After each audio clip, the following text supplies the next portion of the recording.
The general consensus for what makes a good lightsaber duel is that it needs to have a combination of emotional stakes and decent choreography. I would add that what makes a good fight scene in Star Wars and in general fiction is that a character winning or losing isn't solely dependent on the plot. It should be dependent on their fighting style, combat skill, abilities, gear, and how competent they are at utilizing them in any given situation.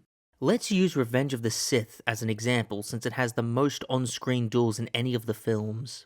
Dooku was able to take on Anakin and Obi-Wan, but eventually knocked Obi-Wan out of the fight. Anakin then turns up his aggression and overpowers Dooku. We can then infer a hierarchy of skill and power through this duel. Yet Obi-Wan defeats Anakin in their climactic battle. The reason behind both these victories were that they were written and choreographed to be believable despite the gap in power. Anakin was able to defeat Dooku because he was amped up by his aggression, and Dooku couldn't withstand the assault due to his age and fencing style of fighting. But Obi-Wan was able to defeat Anakin because he maintained a constant defense and waited for Anakin to make a mistake.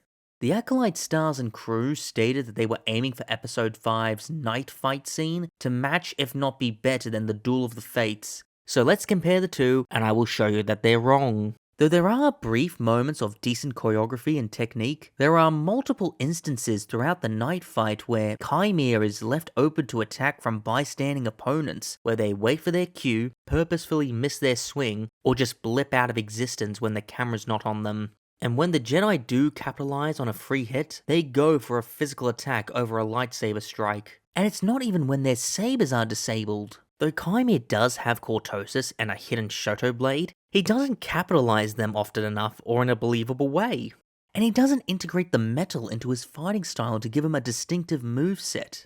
When he disables two of the Jedi's blades, he doesn't use the opportunity to take them out. Also, the Jedi who have their lightsabers off never try to use the Force to defend themselves or help Yord in his clash. They could throw loose branches or stones at Chimera to keep him at a distance, and his cortosis would be useless against physical strikes. When he has his one-on-one fight with Sol, he blocks strikes that would be negated by his helmet or brace. And when his own lightsaber is disabled, he doesn't use his Shoto blade to attack, he just follows with a physical takedown which is only for shock value. There's also no consistency with the combatant's power scaling. Chimera managed to kill Karnaka. He begins his duel by force pushing all 8 Jedi away from him, and even managed to pull one into his lightsaber. Yet the combatants he struggles the most with are the one-on-one fights with Sol and Jeki is a Padawan. Yet she manages to last longer than any of the 6 fully trained Jedi Knights. The only explanation to why Chimera is a threat is through explanatory dialogue, not through the visual storytelling of his technique. In fact, most of the people fighting don't have any unique movesets that make them stand out against the massive roster of lightsaber users. The only combatant that has a unique style is Jeki, which makes sense since she's the smallest, her style would match her body type. There are 3 moments in the fights against Sol, Yord and Jeki where Chimera has the upper hand and an opportunity to kill them, but instead runs after May or Osha, who should be the least important people on his hit list as they are the least threatening. If he intends to kill everyone to keep his identity hidden, it would be more convenient to kill the opponents when the opportunity presents itself. There are also 2 moments where Sol just stands off camera while Jeki and Yord each take Chimera on their own and get killed. And at both instances, Sol isn't incapacitated or far away, so he's fully capable of backing them up. But the plot demands that they die, so Sol does nothing. The fight ends with Sol giving into his anger and suddenly overpowering Chimera when he previously bested 7 Jedi, only for Osha to stop him before the final strike. Osha then plants a light on Chimera for the wildlife to attack and maybe eat him. Now, I'm not saying the actors and stunt performers aren't doing their best, but the choreography is just swinging bright lightsabers around really fast and giving named characters a chance to look cool. But as the fight progresses, everyone just appears incompetent. In the Duel of the Fates, however, the choreography didn't just look cool, it was cool.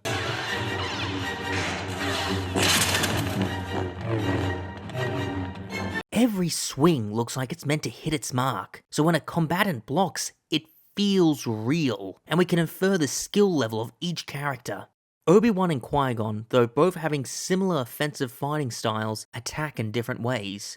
Qui-Gon is more grounded, while Obi-Wan is more acrobatic. And they utilize their teamwork to attack Maul from different sides, and even give feints to try and trick his defense and make an opening.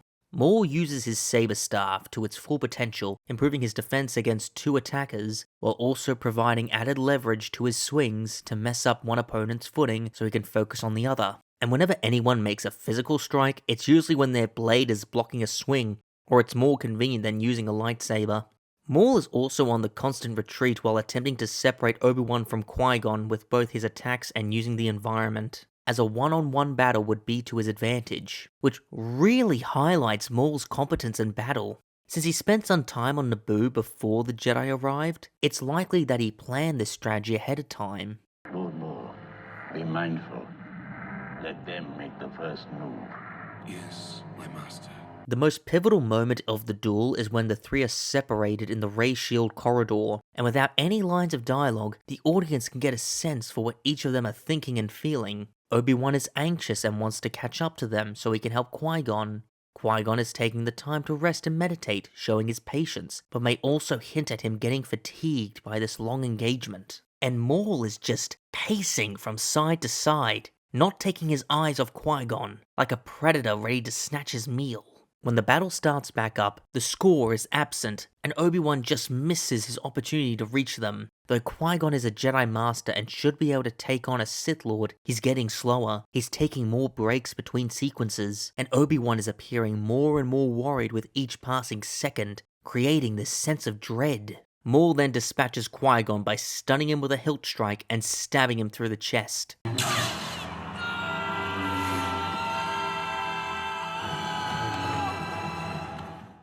Obi-Wan's scream and visible hatred is all that is needed to know what's going through his mind. Though Obi-Wan is young, fast, and even managed to damage Maul's saber staff, he still can't beat him, as he is pushed into a seemingly bottomless pit. The only complaint I have about this duel is how Obi-Wan beats Maul. Maul fully sees Obi-Wan launch up and over him, but doesn't take a swing with his saber.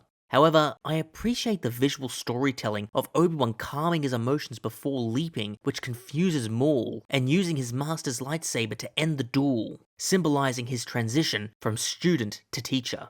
This battle would also impact the entire trilogy, as Qui-Gon was depicted as the perfect teacher and father figure for Anakin, and could have kept him from turning to the dark side, but it also affected Obi-Wan's fighting style. His technique started out as very acrobatic and offensive, but after his master's death, and as the trilogy progressed, he became a defensive fighter, because he realized it doesn't matter how strong or skilled a Force user is, all it takes is one mistake for you to lose a limb. And this mentality is what led to his victories against Grievous and Anakin 13 years later.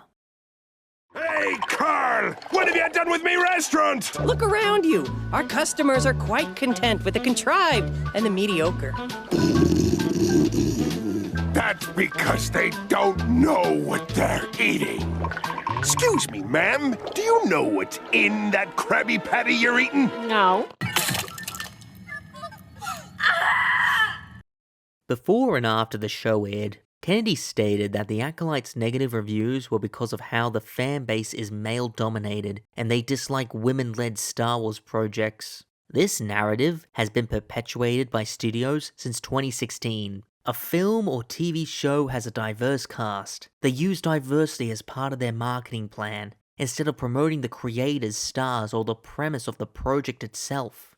And when the project underperforms, the studio or creator blame the audience, claiming that they're bigots, in an attempt to guilt them into watching the project, only for the audience to be proven right and the studio to lose credibility.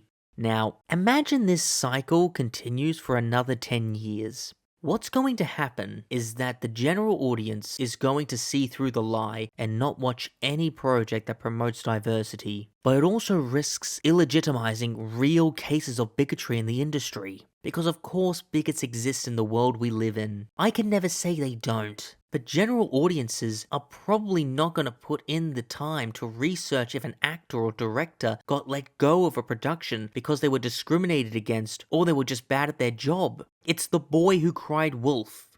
I'd wager the real reason for the negativity, aside from all the points I just made previously, is that the fan base, both male and female, are just fed up with the mediocrity that Lucasfilm has been giving them and want something that's worth a subscription payment. No, the only way out of this hole is to keep digging. That's not how holes work. Title your sex tape. Leslie, a big question for you. So this is Acolyte Season 1. If you could snap your fingers and get the amount of seasons that you think would tell your complete story for these characters, how many seasons would you get? At least 3. At least, yeah. I mean, I'd love to keep doing it forever.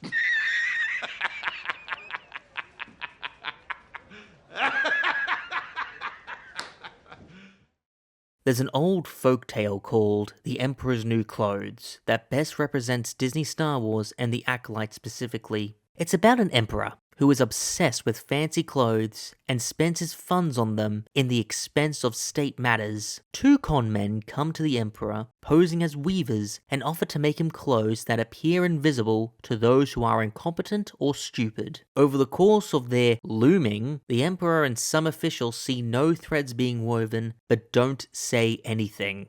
When the conmen say they're finished, they mime dress the emperor and he sets off to the city. The townspeople see the naked emperor, but don't say anything because they don't want to appear stupid, until a child blurts out that the emperor isn't wearing anything. The townspeople realize they were fooled, but the emperor continues to walk, now with more pride, believing everyone else to be stupid.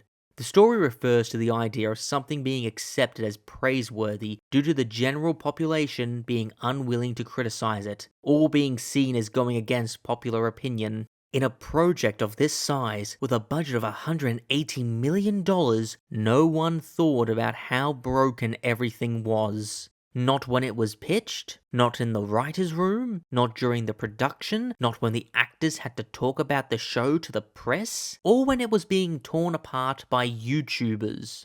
Over the course of the Acolyte's release, there was some discourse over social media about how if you liked or disliked the show, you weren't a real Star Wars fan. I try my best not to insult people for what they like. I only critique the project I'm reviewing and those writing them, and though I might get a little upset at certain things, I never want to make the spectators think it's directed at them. My stance on this show is The Acolyte is not worth your time or loyalty. Don't watch it. Because the studio executives, they don't care about individual critiques and nitpicks that could genuinely make their next projects better. If they did, they would have course corrected after Rise of Skywalker. What they do care about is their profits. So if you want real change, stop feeding them. Go watch Andor, or Shogun, or House of the Dragon, or X-Men 97. Go watch Spectacular Spider-Man. They deserve your time.